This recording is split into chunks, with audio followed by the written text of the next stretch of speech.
রান্না করব ডালের বড়া দিয়ে শশার তরকারি। প্রথমে ডাল বেটে কড়াতে তেল গরম করে একে একে বড়াগুলো ভেজে নেব। বড়াগুলো উল্টে পাল্টে লাল করে ভেজে নেব। তো এই যে সমস্ত বড়াগুলো আমার ভাজা হয়ে গেছে। এবারে ফোড়নে দিয়ে দেব কালো জিরে আর কাঁচা লঙ্কা। তারপরে দিয়ে দেব কুচিয়ে রাখা শশা। শশাগুলো একটু নেড়ে চেড়ে নেব। তারপরে দিয়ে দেব লবণ। লবণটা প্রথমে কমই দিতে হবে, কারণ শশাটা অনেকটাই কমে যাবে। এই যে দেখুন শশাটা থেকে কতটা জল বেরিয়েছে। এরপরে দিয়ে দেব হলুদ। হলুদও বেশি দেওয়া যাবে না, তাহলে হলুদের গন্ধ করবে। তো এই যে শশাটা অনেকটা কমে এসেছে, জলটাও অনেকটা শুকিয়ে গেছে।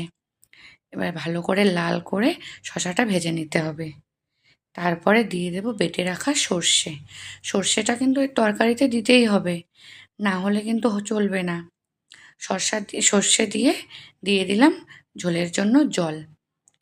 একটু নেড়ে চেড়ে তারপরে দিয়ে দেব বড়াগুলো।